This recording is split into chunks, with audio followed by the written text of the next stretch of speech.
Өөрийгөө яах вэ?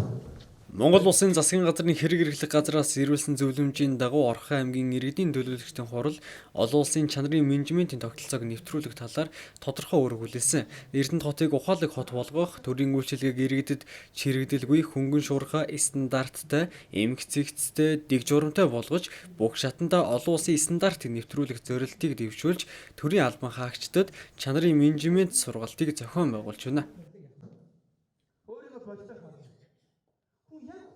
За тэгэхээр Орхон аймгийн иргэдийн төлөөлөлтийн хурал засаг даргын хамгийн газартай хамтран World Standard Consulting компаниас зохион байгуулж байгаа чанарын 7 хоног дээрээс нь чанарын менежментийн тогтолцоо хэрэгжүүлэгч байгууллагуудад өгч буй өнөөдрийн нэг өдрийн сургалт үргэлжилж байна.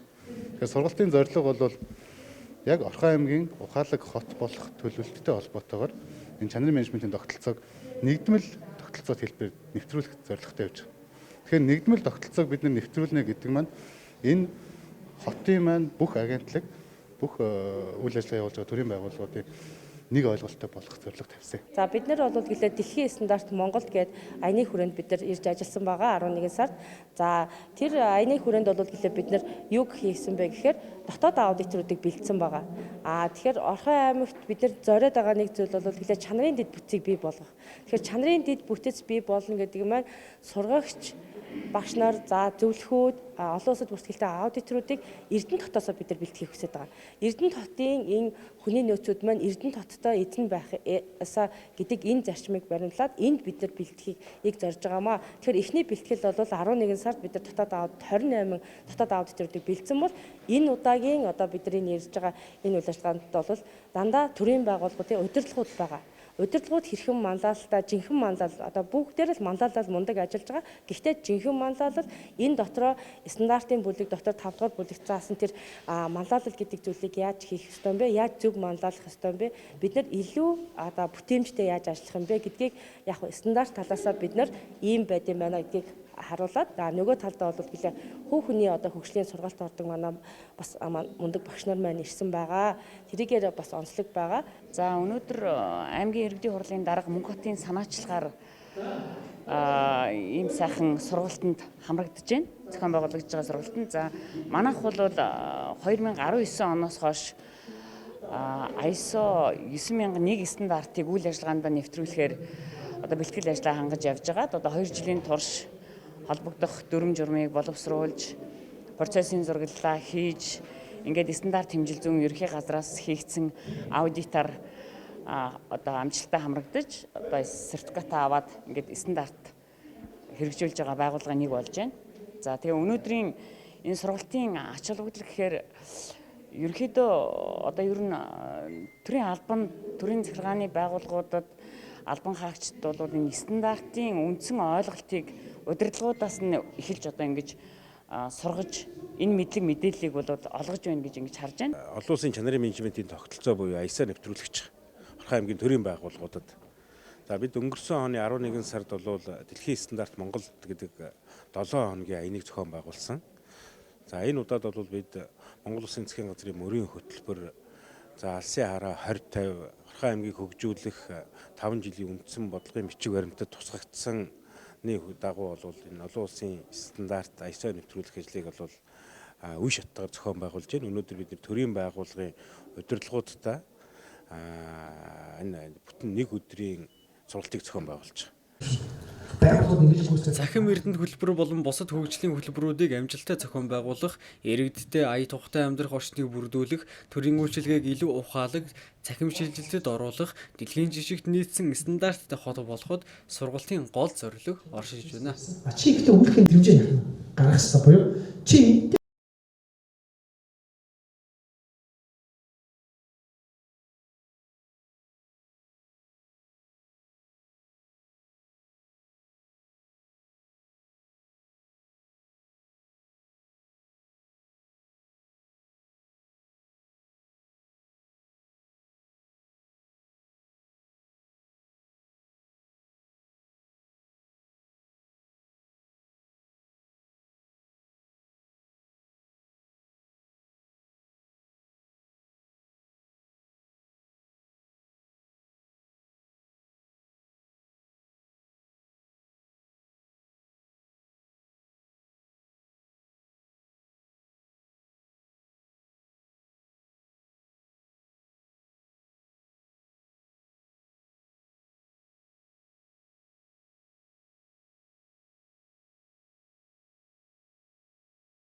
Орхон аймаг нэгдсэн үндэсний байгууллагын хөгжлийн хөтөлбөрийн хүрээнд хог хаягдлын менежментийг сайжруулах туршилтын төсөл хэрэгжиж байгаа.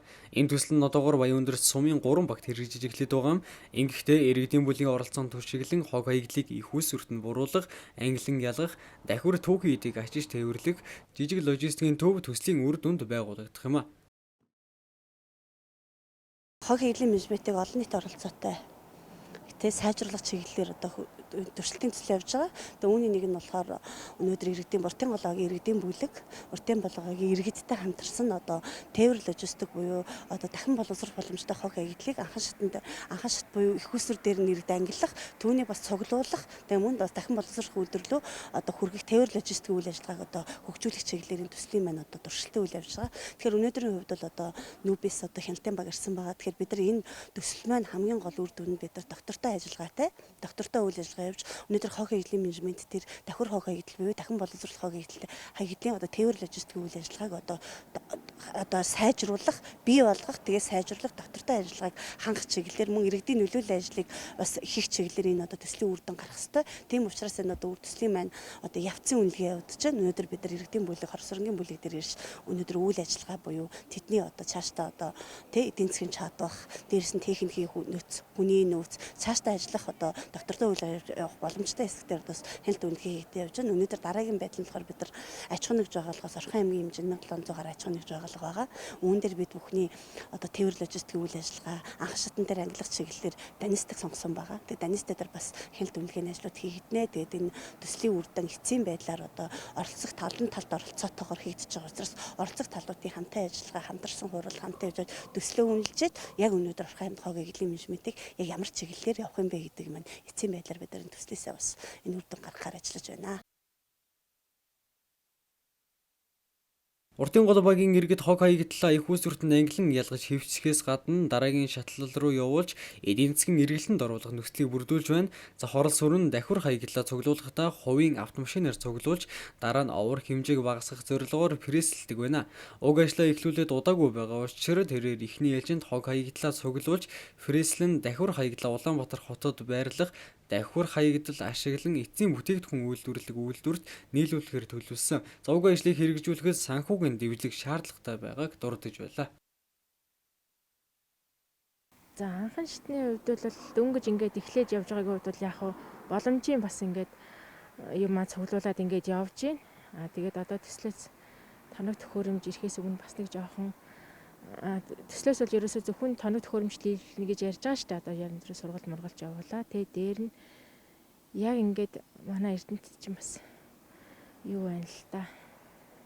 Бас нэг жоохон яг ийм ингээд нэг бизнес эхлэхэд ер нь одоо хүсэх юм бол нэг яг нэг бэлэн жоохон муу одоо санхүүжилт хэрэгтэй байт юм байна. Эндээс зарим түүхэдтэй нэг юуруугаа хот руугаа тээвэрлэж нэг үйлдвэрлэлтэйгээ нийлүүлнэ шүү дээ. Тэгэхээр чинь ерөөсө цаг хугацаа айгүй хорд юм байна.